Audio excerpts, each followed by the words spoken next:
Next up, I watched a bunch of movies, and I'd like to talk about them real quick as I can. I know I'm quite the rambler. Um, some of these Joe watched, so we can have a little discussion. So, I guess we'll go chronologically. I watched Christmas break happened. I watched a lot of movies with friends and family, but then also I got gift cards to AMC theaters for Christmas. Ooh, The thing is, I don't go to AMC theaters here in Austin. I go to either Regal or Alamo Draft House. yeah. So what I did was there was a day during my Christmas break where everyone was working. I just spent the whole day at the movies, and I just had Damn. the fun movie loaner experience, and I just Okay, caught up good on a day. bunch of movies. I love doing that. It's great. Those gift cards went a long way, and I got an Auntie Anne pretzel, and it was fantastic. What up? Woo! All right. Chronologically, the movies I watched: Star Wars: Rise of the Skywalker. Ugh. Will and I discussed this already a little bit. Woo! I'm not gonna say much about this. Yeah.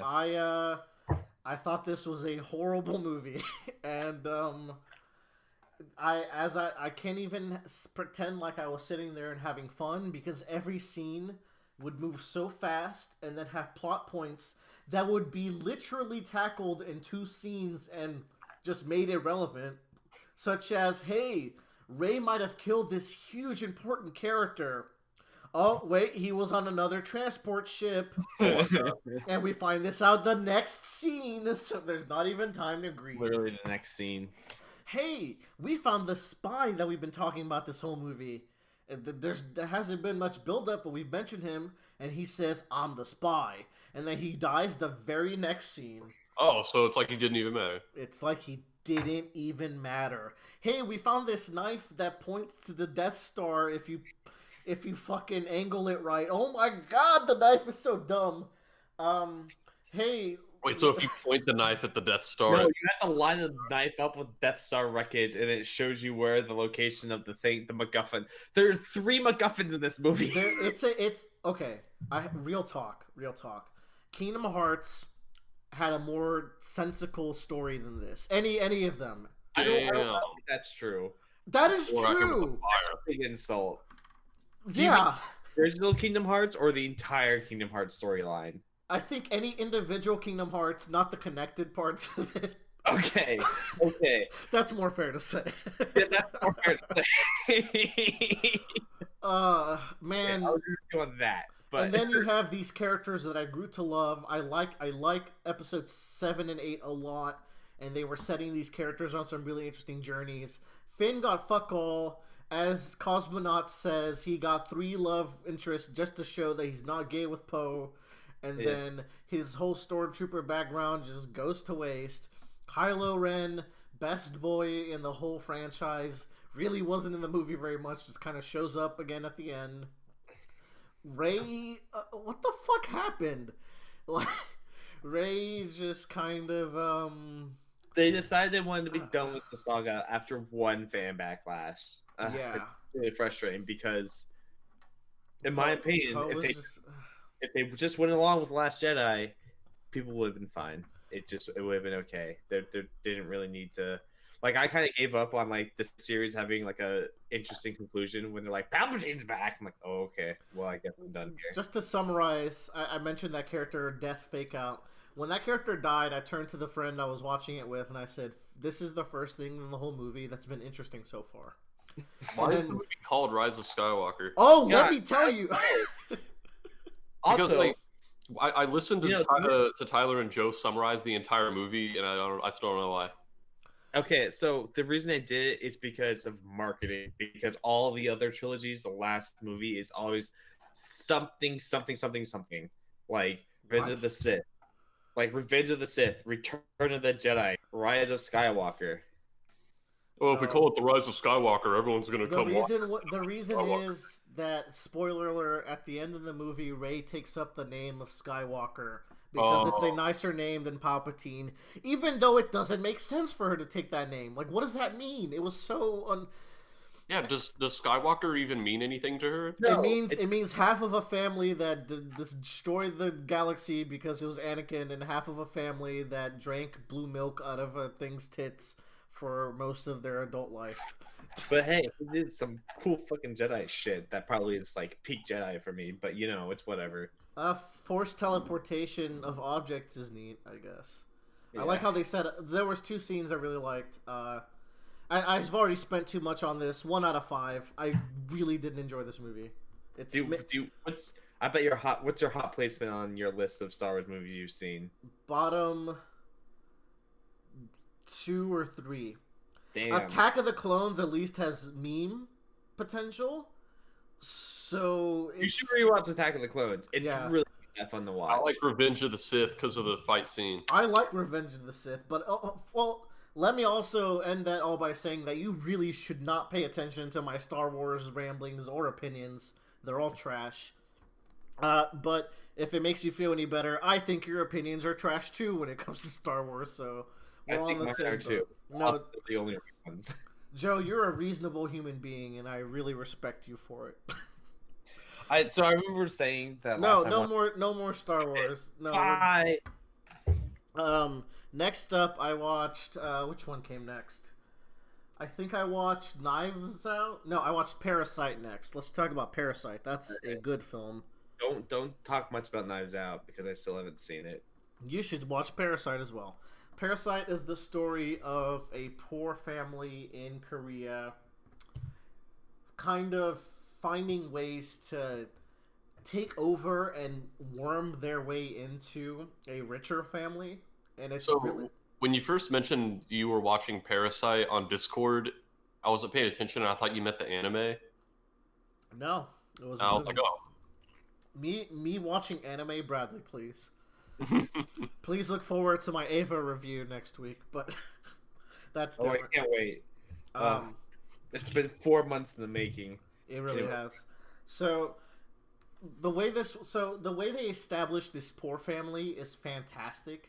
The first scene is them trying to run around and go to the corner of their small basement house that has Wi-Fi signal that's free.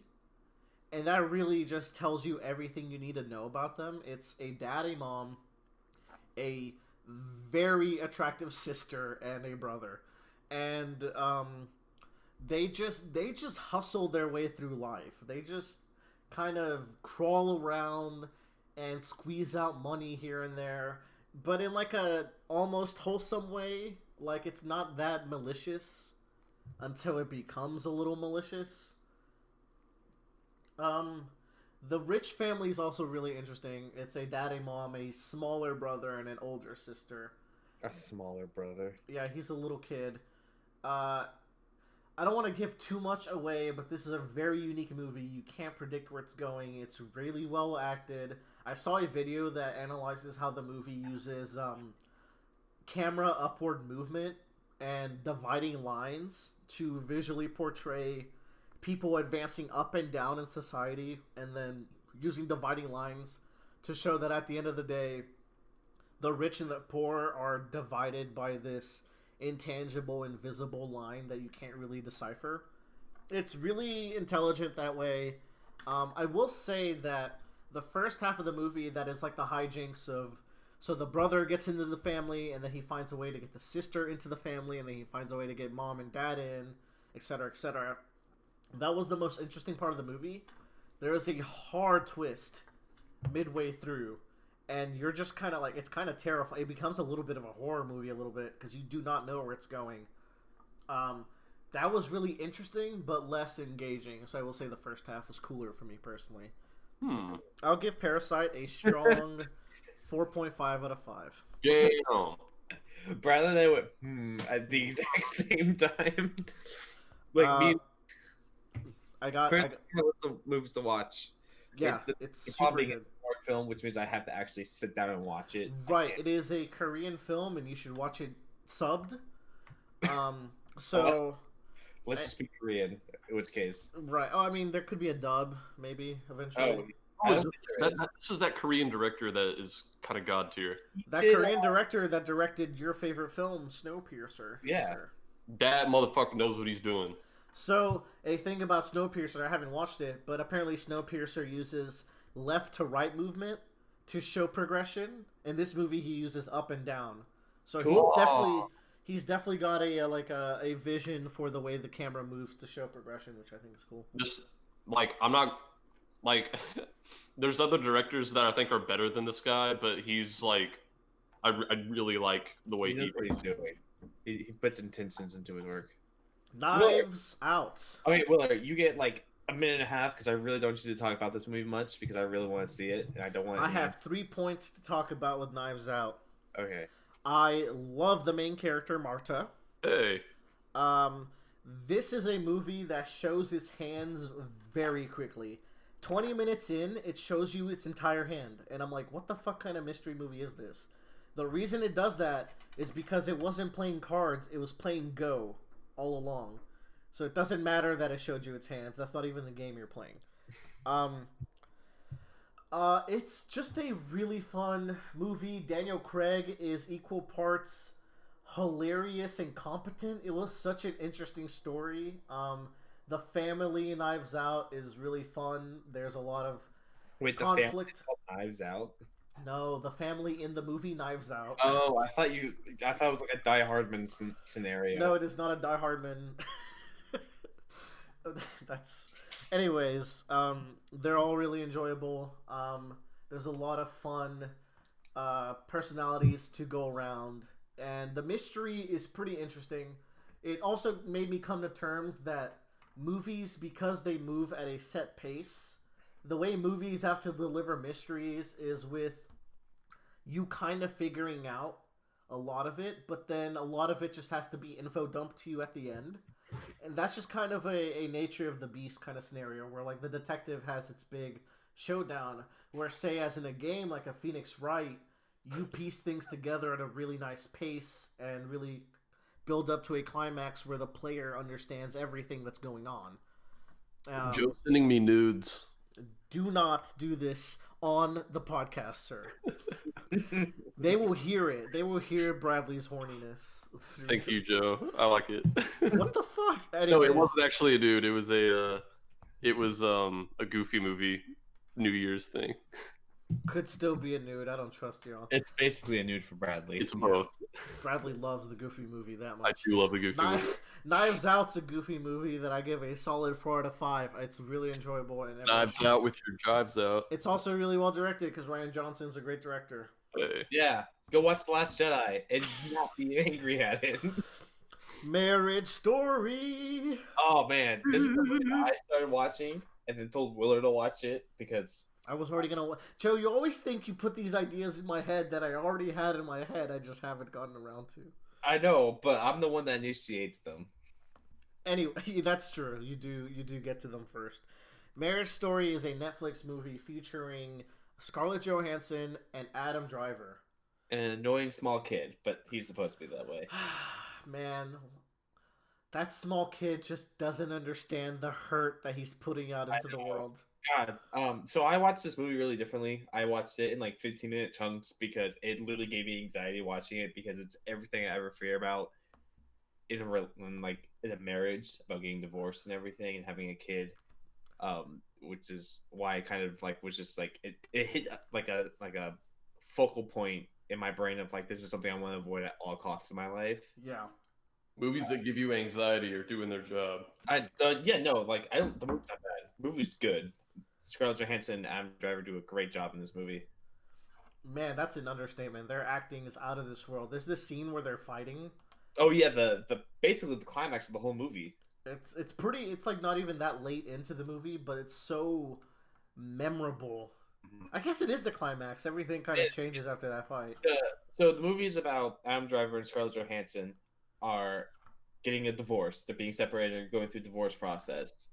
And this whole time, it's a story about refusing to go into conflict with someone else because you have so much respect for them, essentially. Yeah, but then there's also this aspect of Scarlett Johansson is talked into getting a lawyer, which is it is basically the first nuclear missile in a nuclear war. It was a decision that destroyed everything. Um, and what's cool about this movie is that both parties are wrong, and they're Yeah. both right. Yes. Where And they're both getting screwed, and they're both kind of you. yeah, It's a weird point because like there are multiple times where I'm just like, oh, I feel really bad for Adam Driver, and then you remember something about that happened previously, and you're like, but at the same time, he's the one that's basically caused all of this. yeah. The divorce is in a relatively spoiler free way. Is caused by Scarlett Johansson not feeling like she has any agency in their marriage anymore.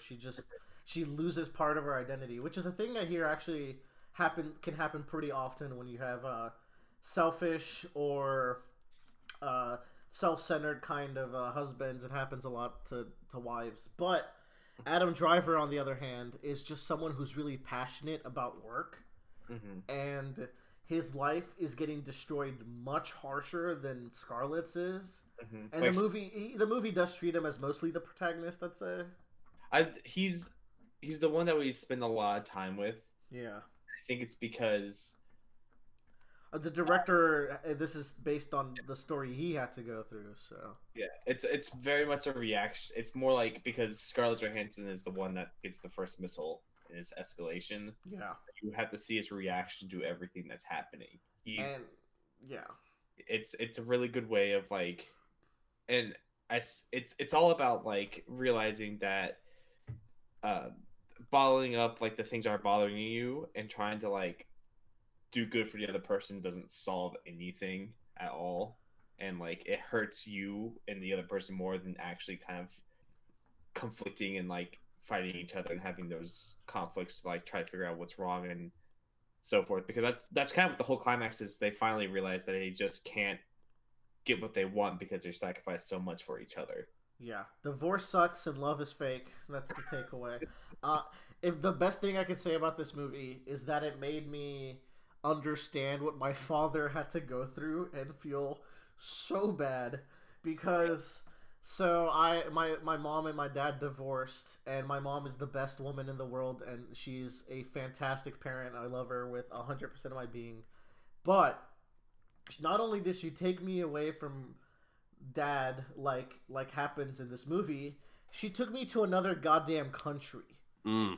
So now Adam Driver gets to see his kid, like he'll always get to see him. They're in the same country, and it gets a little better near the end even. Yeah. I am in a different country, and I left this movie with the overwhelming idea that it's like I have to say something to my dad, like, dude, I am sorry for what you had to go through. Like, even during that process, it's like Adam Driver lives in New York and Scarlett Johansson's moving to Los Angeles. Literally the two furthest places in the continental United States. Yeah. And it's just like they couldn't get any further unless they like literally left the country. Yeah, it's brutal. Go watch it. 4.5 out of 5. Yeah, I recommend the seasonal approach. 15-minute chunks and then the 1 hour special at the end. I mean, honestly, I could totally see why you'd have to do that. Yeah. That might be all my movies. Let me double check. I talked about the Steven Universe movie. Good movie. Don't like the first half too much, but the second half's fire. Can I talk about one movie that I watched since we're talking reviews? Let me say one more thing about Knives Out. The last shot of Knives Out is one of the most fulfilling final shots in almost any movie. It is no words are said, but an impact is made, and it's great. Anyways, go Joe. I watched the movie called Richard Jewell. I kind of like went into it, I wouldn't say reluctantly, but like it wasn't like the first movie I wanted to watch on Christmas. I went in and I watched it, and it's about Richard Jewell, who is a security guard at the Atlanta Olympics. And he finds a bomb and basically is able to inform authorities beforehand and minimizes the damage. And it's like he's revered as a hero for like 3 days, and then immediately becomes like villainized by the media because it leaks that the FBI is investigating him as the primary suspect for the bombing. Oh, say no more. Yeah, so this is based on a true story. Like, this actually happened to this guy. The acting in this movie is phenomenal. Sam Rockwell plays a lawyer. Oh, fucking love Sam Rockwell.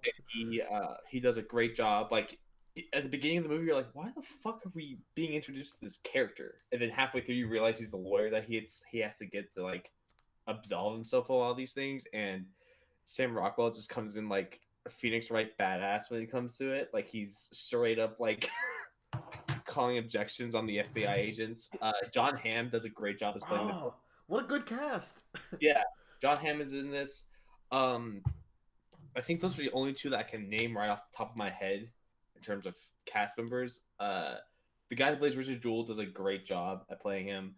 The mother, the woman that plays his mother, kills it as well. Like everyone like acts like their heart and soul out in this movie, and it's phenomenal. It's only like an hour and a half long. It's just kind of like this. There are several points in the movie where you just go like, how stupid could this person be? Because the big character trait for Richard Jewell is that he has always wanted to be a police officer his entire life and believes in the law, kind of deal. So he's actively trying to help the investigation, even though it's like hurting him. Does that make sense? Yes. So it's just a very interesting movie, and I think it's a kind of like it's in our climate of this whole like people versus police investigations kind of state of society. It kind of matches up, and it's funny because I just finished watching Watchmen, and it has the same kind of theme to it. We should talk about Watchmen maybe after I watch it. Maybe, yeah. But yeah, it's good. It's only an hour and a half. I give it like a solid like 4 out of 5. Nice.